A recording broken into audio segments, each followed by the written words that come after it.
thinking about relaxing or vacation, maybe taking trips because it's the weekend. But you know what? There's one other thing that we like to promote here on the show, and that is reading. We've featured so many Filipino-American authors, even just some authors, some wonderful books that you may want to consider.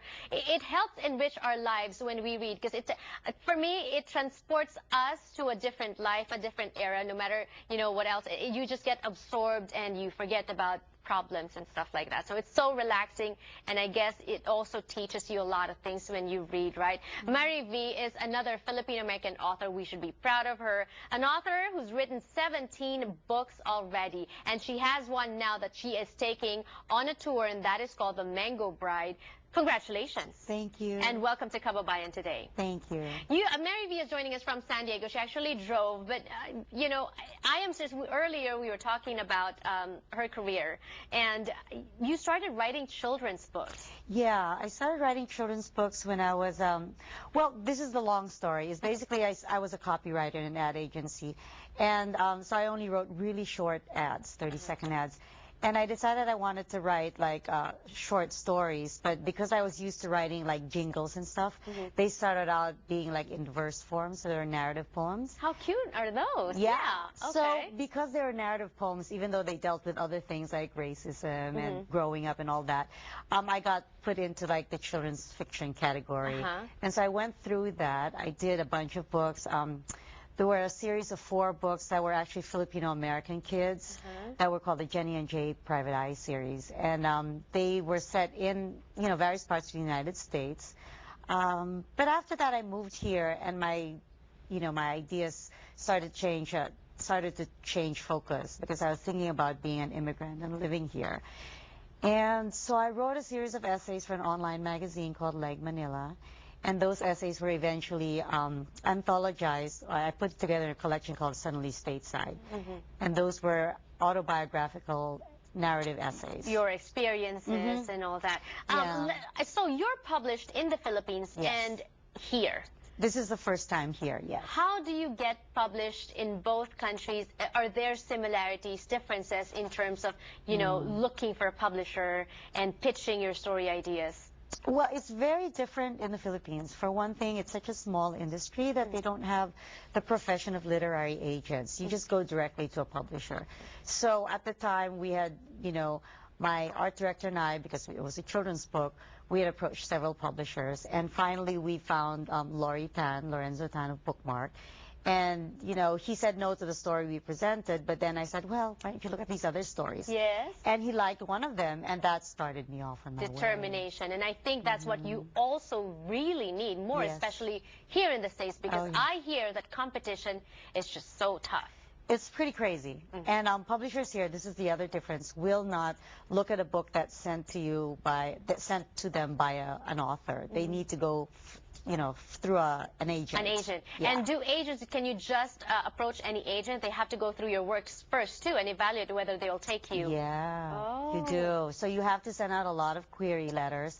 And I remember when I was kind of new in the game, I was kind of looking blind for publishers who did Asian American or Filipino, and they're very, well, there are a lot, but it's very rare to find one who wants your stuff. So when I was trying to sell my collection of short stories called Spooky Mo, I found... Spooky Mo? Yeah, it's a pun. Okay. You can't mention.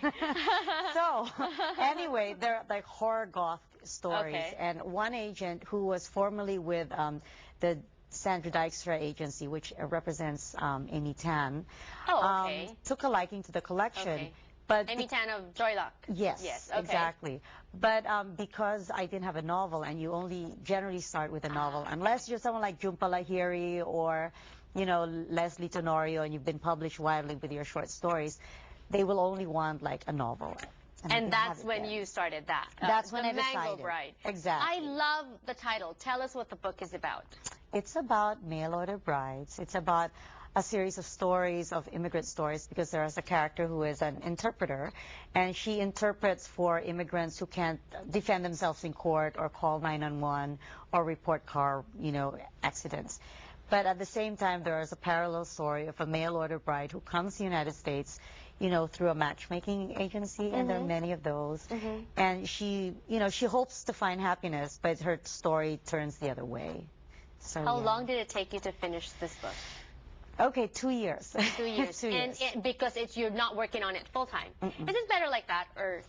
I think it's better like that because if you're working full-time on the novel, unless you're independently wealthy, you basically starve. Plus, also, isn't it like you're forcing yourself to really get into it too much? But when you're able to step back a little, you can review and revise, right? Yes. Now, for all your other writings before had been autobiographical, where did you base the characters of this book on? Or who were your inspirations for this? Well, I'm going to say that there are a lot of characters who spoke a lot, and I grew up in a family of smokers. Okay. And that was my mother's family and her sisters. So their mannerisms and the way they talk very definitely are based on the Vega side of the family. And that's why the book is, dedicated to my mother's family, the Vega clan. And then the other stories were based on things that I had heard in the course of my job as an interpreter. Of course, I fictionalized them to prevent the confidentiality of the people. Right. But also, I had come across like a number of websites that offered international matchmaking. Right.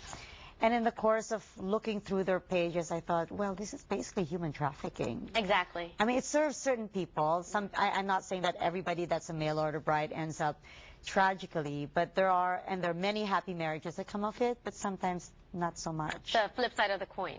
But then also at the same time, the pages are very juicy. A lot of stories. Some, I browsed. Awesome. The pages are juicy. Yeah. Some are real, and in some you think are just there as fiction, but no.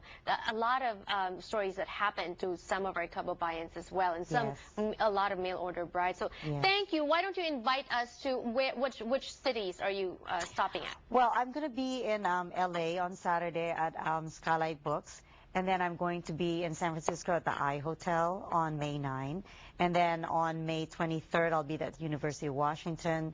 May 22nd, I forget where it is, but it'll be in Portland. So busy. Where can we get information? Website? Yes, marivsoliven.com. marivsoliven.com. And the book is actually available on Amazon, so you can pick it up, amazon.com. Also, can we order from your website? Yeah. No, you can order from Barnes & Noble, Amazon, Powell's Books, Elliott Bay, pretty much any bookstore, and the independent bookstores. Wonderful. Congratulations to you once again. Thank you. Information on the screen. Watch out. So many wonderful stories from this lady, Mary V. Sullivan. And when we return on the show, we will bring you from books to maybe some dancing. Would you like to do that? Well, stick around.